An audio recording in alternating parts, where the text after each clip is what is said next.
The name of the show is The Way to Go. My name is Alan Bendich. I'm going to be your host. Tonight's guest is Catherine Schuller. Welcome to the show. Nice to be here, Alan. So, Catherine, you're a curator, a creator, a consultant, and an entrepreneur, right? I had to throw one E word in there. I guess my name's Catherine. It starts with a C. So all my job titles follow there in suit. So, yeah, I mean, I consider myself more of a connector, too, because I always felt, even as a little girl, like I was an outsider. I was the last born, the youngest in the family. My sister's 17 years older than I am. My other sister's 12 years older. My brother was 6 years older. I used to make lists about what I could do that everybody else could do. And I was always interested in what they were up to. And, I learned everything I needed to know from my oldest brothers and sisters because I was watching them like a hawk. So I realized that the role of an empowering sibling or an empowering aunt or some other figure beside your parents was so critical. So I kind of make my mantra, I want to be the person I wish I had met when I first moved to New York. So that's what I live by. Okay, so where do you come from that you had to move to New York? Right, exactly. Not far, but it was enough. I come from Pittsburgh, Pennsylvania. Oh, okay. So I was there most of my adult life, and I kept in touch with a high school boyfriend, and he was the best drummer in Pittsburgh. Wow. So I used to go to the frat parties and the mixers and get beer spilled on me and say, that guy is so good. And everybody was rocking out to him. And I said, Billy, we got to find you a band. We're tired of the cover tunes. So I was president of the student council. So I told my dad, I want to borrow your car for a day and do some errands. So we were scheming how to get Billy to New York and get him into a New York band. Right. So I took my dad's car at like 6:30 in the morning, drove like a bat out of hell up to New York and dropped him off. He had a plan to live with this guy who was an A&R guy from Atlantic Records. Oh, cool. So he lived on 11th Street, dropped him off, came back. My dad was like peeking out of the curtains at like 11:30 at night. And he said to me, there are 800 and some miles on my car. Where'd you go yesterday? I said, I had a really busy day, Daddy. And he said, well, I won't tell your mother. And that's why my dad was cool, because guess what I did? I took him up to New York. He started to audition and started to gig, and he got into Blondie. Oh, so wow. that was so cool. Exactly. So that just taught me do something.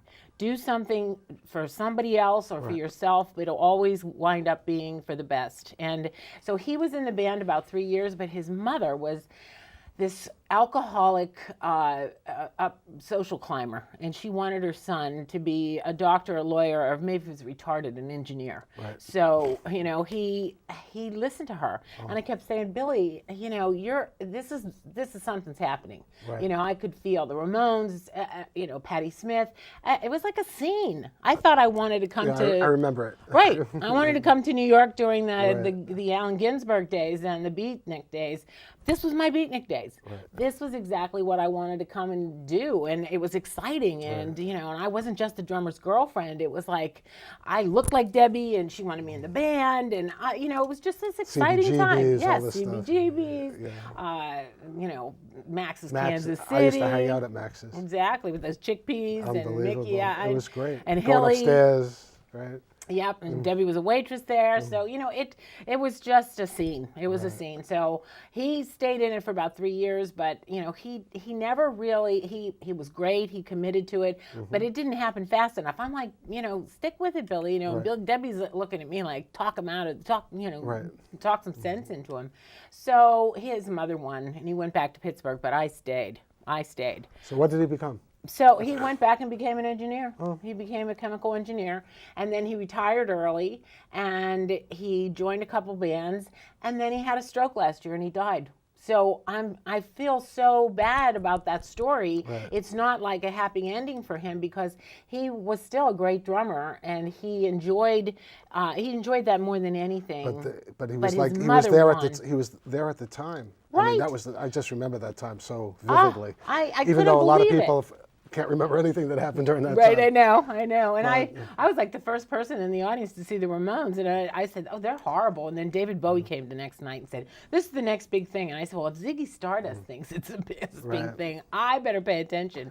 But it just showed me do something, you know. So I said, what do I really want to do? So I was kind of shy, believe it or not. And I took acting class. Yes. And I was on the floor with this famous photographer who worked for Eileen Ford.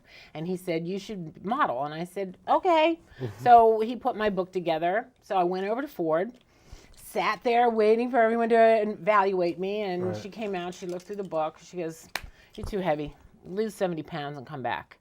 And I was just like, after all those months of putting that book together, for her to just turn and walk away, it was just like, well, wait, you know. And I said, okay, well, modeling's not for me. So I got a few commercials, and you know, I had a thin face, so you know, I was about 168 to 170 pounds, about 5'10". So you know, I was probably about a 12. So in those days, that was huge. That was fat, you know. So because everyone was emaciated and exactly, it was the 80s by that time. Yeah. So and they wanted to. I gave myself an eating disorder, and it was just ridiculous. Every time I had an audition, you know, I would lose 14 pounds, and there still wasn't enough. And it was, you know, I was chasing my tail, really. You it was rough back then. Yeah. I mean, I remember the 80s and. Yep. I mean, you had to conform. So I said, you know what? I'm not going to do this demon camera thing. So I did theater because I figured, you know, the camera wasn't there to add 25 pounds or whatever. And so I did theater, and I got into a really good company, Michael Moriarty, you know, with Potter's Field. And I did a lot of off-Broadway things. And this one production, and we were backstage having such a ball. When it ended, I was so depressed. And so we went out and said, well, let's put a comedy act together. And I said, I like that. So I was always telling my boyfriend, who was my acting teacher at the time too, that he was like an exposed nerve. So we called it The Nerve because it was the 80s and it was all that yuppie stuff and the nerve to be yourself. And I felt that was kind of my mantra. It was like, you know, so lo and behold, we get The Nerve together. It's the individual yuppies. I go into the thrift store to costume it, and I look at all these business suits, and I said, corporate America, you're going down. So that's what we did. We did finance, education, media, religion. We just tackled every topic, and we wrote it ourselves. We had a band behind us, so it was shock rock music theater, you know, and we did clubs, Duplex, Silver Lining, a lot of cabaret, a lot of, you know, sounds like fun. Yeah, like college tours, things like that. So, you know, lo and behold, I'm like 4 or 5 years into it, and this casting director comes back and says, you should plus size model. And I said, you should write for my act. I never heard plus size and modeling together, and that term just was like, really? I can eat? And she said, yeah, you just put your book together, you know. And I said, well, I've done that, but I'll shoot some new stuff and make. She said, you don't look large enough in these shots. So I was like, good. I like that. I don't have to diet or be somebody I'm not. So lo and behold, I put my book together, go in, sign me right on the spot. Wow. And I said, you know, just about 3 or 4 years ago, I was downstairs, and this woman closed the book on me literally and told me to go lose weight and, you know, lose 70 pounds and come back. And I said, why didn't she tell me that 2 floors up, there was a large size, special size, plus size movement starting? She said, well, she probably didn't want to offend you. And I said, yeah, but telling me to be something I'm not and killing myself to starve myself into, you know, and plenty of girls have done that. They've created eating disorders, anorexia out of trying to please somebody. And then they don't make it anyway. And they don't make it anyway so because they kill they're themselves unhappy. For nothing. Exactly. And they're unhappy and they're getting hit by a bus and they're, you know, they're smoking too much, drinking a tab and very unhappy. So, you know, I just laughed and I signed the contract and I continued to do the comedy, you know, because it was like I really loved it. And I was kind of like the only comedy girl in that act. I was 3 guys and me in a business suit. Cool. You know? So but I started to get hired away for writing jobs, you know, for industrials and whatever. So I came back and the guys were really mad at me one time. I was probably, because I was Mickey Mantle for about a week out in Vegas. I can understand that would be and they upsetting were like, people. Right. Guys. Right. And they were like, well, you make so much money. Why don't you pay for all the props now? And why don't, we didn't rehearse for a week. And I'm like, we can do this stuff cold, guys. Right. Come on. And we never performed again after that. I mean, I understand why the Beatles broke up, because there's just so much emotionality around things. Right, and it becomes like a cocoon. I've had the same situation just with scriptless. Right. I mean, all of a sudden your mind starts playing games on you, and you you- ruin the perfect thing. And you ruin it, and there's no, it's like a divorce. There's just like, we couldn't get back together. We dissolved. But in the meantime, I got signed to Ford. So I was like, you know what, I'm going to try this plus size modeling thing. So it was right at the beginning, like middle 80s. Right. And, nobody was doing that. They would put a plus size model in the straight size show. Right. So I'm out there and, I'm getting applause and standing ovations. And I come back and the other models are, what are you doing, cartwheels out there? I said, no, it's just they see themselves represented in me. And it's more of a political affirmation, feminist thing, because I'm out there. No question. Right. I'm just being myself. And so I realized that I was onto something, that was bigger than just, no pun intended, me, Right. So I started to really start to do more speaking engagements and, worked with Emmy. And so we kind of all had this idea that we're size diversity, body differentiation, size acceptance, love yourself as you are. So it's like cutting edge. I mean, Right. that was the time Right. when it just all started. Yes. And it probably started by you. I know. We were the trailblazers, and I said I came over in the curvy Conestoga. But when it first started, I mean, the first designers were like polyester and Omar. There were no designers. Right. But then it started, and I started to do more consulting with some of the designers who were like, we hear about this plus size thing. There's 63 million, 45 million, women out there. We want to, dress them. We want to find out what makes them tick. So I was kind of the spokesperson for the industry. That's great. And then I started to tell them, we're not all blobs. Right. We just don't, put weight on, like become this amorphous shape and just throw a caftan on us. Right. Well, tell us a little bit about that. And so I created this program called Shape Shopping. So it's Know Your Shape, Show Your Shape. So it's about your shape. And there are big hourglasses, there are big rectangles, there are big ovals. They have the same shapes as the straight size, but there's just more differentials. And I think more homework has to be done in the industry to dress that woman. So it's been a long haul. But it's been good for people's self-esteem, I Right. imagine. I mean, being able to get clothes and to feel beautiful. Exactly, and all and I remember back to my childhood when my sisters made me feel beautiful, and my aunts told me you could be Miss America because I played violin, and I had a talent, and they thought I was smart, and that I thought I was beautiful. I was a triple threat, and I was like 8 years old when I heard the word triple threat, and I said that sounds great. I want to be that, So I thought, this is the way to really empower women. And I know from all the battles that I went through internally, emotionally, psychologically, those years, I could have put a man on the moon. And I said, you know what? If I can help one woman feel amazing about herself and get over her anxiety and her just self-deprecation and her disbelief in herself, I can really, I'm onto something here.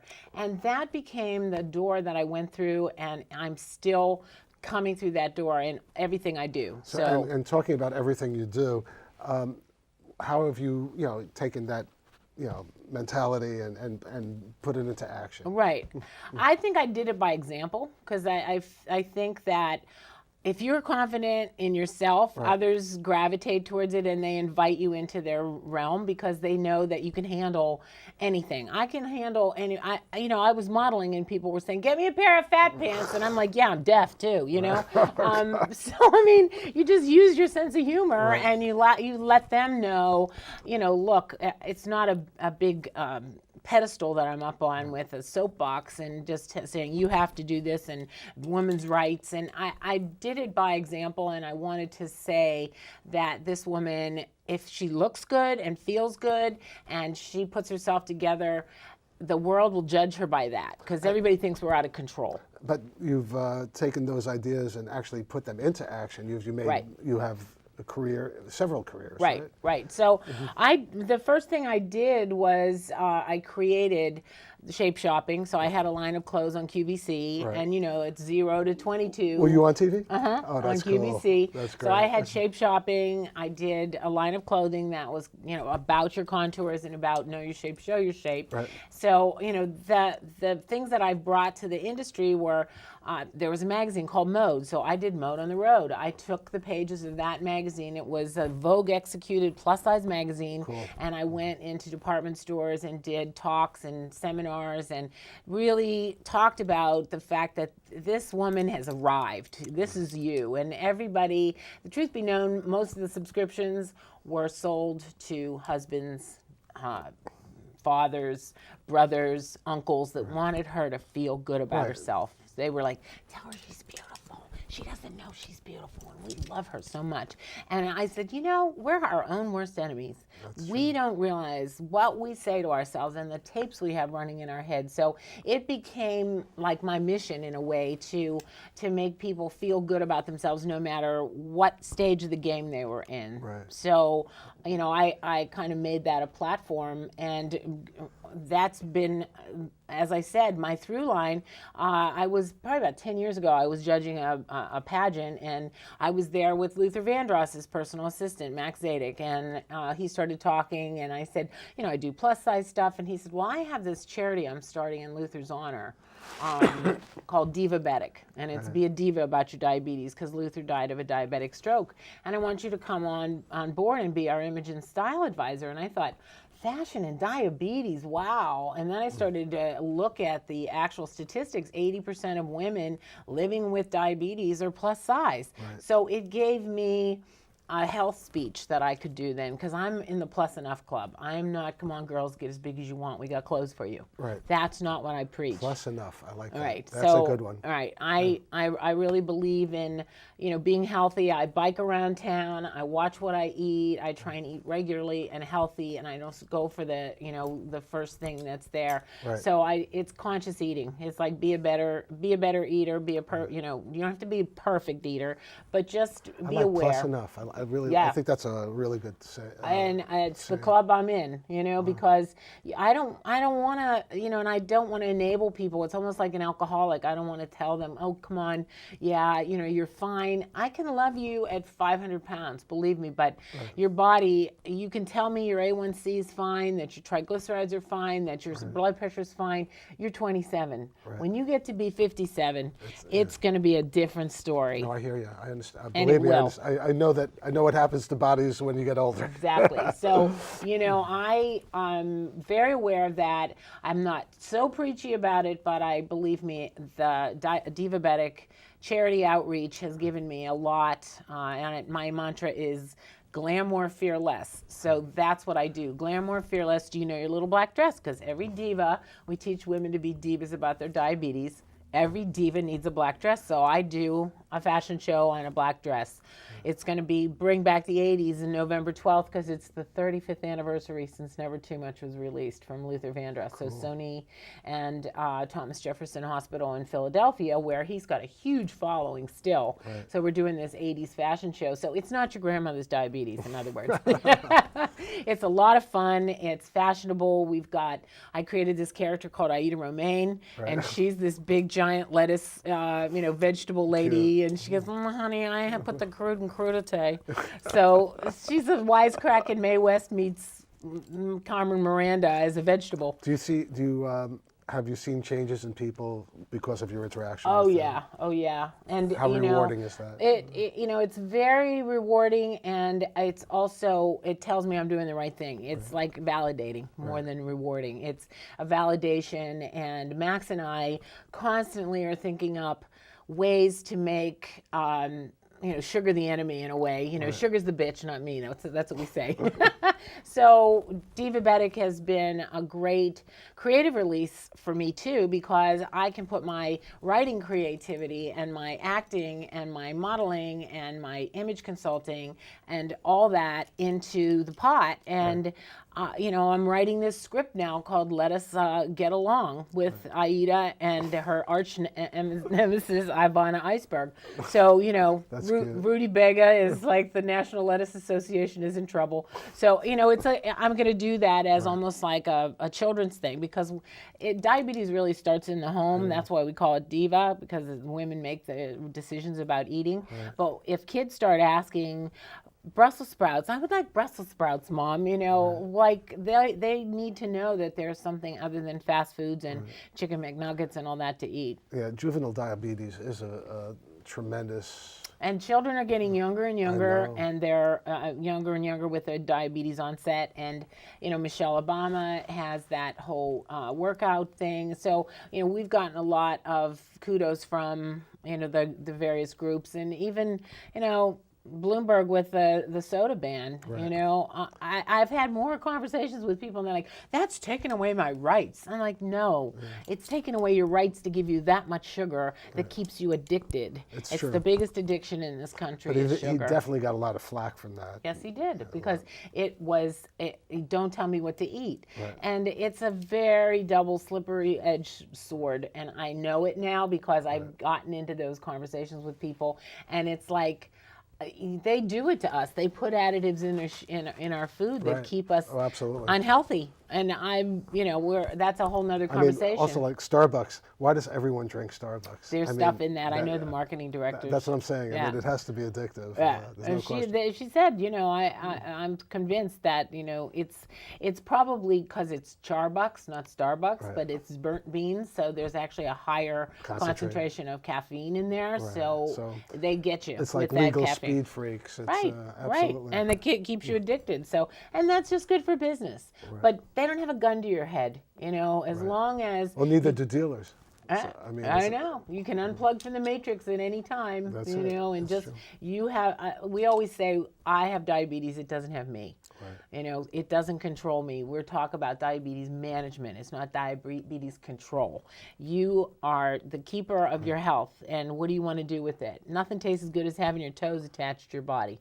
Those kind of things. So, and it's sad. I mean, one of my partners in film has diabetes, and seeing the needles and all this stuff, it just the insulin, it's I know, and testing the blood all the time, and I feel it breaks my heart. It's a lifestyle. It's a lifestyle, and the thing is that I would worry if they didn't do that, because then they. Plenty of people aren't managing their diabetes properly, aren't taking the insulin, aren't checking their blood, aren't doing the continuous glucose monitors, and they're way out of control. It's the leading cause of blindness in America, a leading cause of blindness. So much. So it's a this great. Is fascinating, but you do other stuff too. So what else do you do? So I teach at FIT, the Fashion Institute of Technology. It's one of the only plus size courses too, because I pitch them on it. You can pitch them if you're in the industry on courses. Make up a course. Right. Yeah. If you're in the industry, right. So they'd listen to me, and they knew that it was a hot topic. And so but my dean said, I don't think plus size is just enough. We need to do the special size spectrum. So we do the long and the short of it. My partner's 4'10", I'm 5'10", so we teach petites and plus. And I think I might add big and tall in there, because it's a very popular course. How many kids want come? to know. It's adults. Oh, it's adults. So these are technical designers, they're stylists, there are wardrobe consultants, there are people who are from other countries who want to start stores. Tremendous market, right? Exactly. That has been underserved. And they want to know where to buy the stuff, how to deal with this woman, what does she need, what does she want, what are the certain topics that and then I created Runway the Real Way. But okay, talk really quick about that. Runway the Real Way is all ages, sizes, shapes, genders, heights, ethnicities, everybody walking on an inclusive catwalk. But I want to hear about Marvel Comics. Yeah. So if you can give me a couple of minutes on that. Yeah, so my other secret identity is that I am the wife of Mark Grunwald. He passed away 20 years ago from a Monday morning heart attack at 42. And he was the #2 guy at Marvel, the creative director, the executive editor, and he created that whole kind of anarchistic element at the comic studio, at the comic book companies. That was him, and he was the writer of Captain America longer than anybody. So when he died suddenly over the weekend in August, everybody was like, what the heck? So they lost the heart and soul of Marvel. So this year, when he first died, I opened up the will and it said I want to be cremated and my ashes put into a comic book. So he literally threw himself into his work, literally. So this year I created. You can't put ashes into a comic book anymore. Right. The plant is in China, so I couldn't get over there with the ashes. So I created the Ashograph. So it's his autograph, and I stamp it in front of the fans with a commemorative piece with ink and ashes, and I stamp it, and he's in there. And the fans love it because it's creepy, it's cool, it's collectible, and it's controversial. I remember when I was a kid, I used to read Superman and Supergirl and Crypto and all yeah, that. you read. I was, but the DC intellectual, guy. yeah, that's a DC. But the Marvel comics were really the people who were the intellectuals. Exactly. And, it was a universe. I know it was a different kind of. I mean, they had dark, right. kind of contrasting, troubled kind of. Like Superman, like you could spoon feed it. Yeah. But you couldn't spoon feed Marvel comics. You had to really read it. Yep, and it's that's modern why, that's why I didn't do it. Yeah. My husband was the reason why. I mean, he created the official handbook of the Marvel Comics. I mean, universe, Marvel Universe. Right. 3,500 stories, characters, the biggest framework anything has been written in. And they look all at all relate. These movies now and I know. everything. I mean, it's. And everything relates to everything else. Right. There's continuity. He was the continuity cop.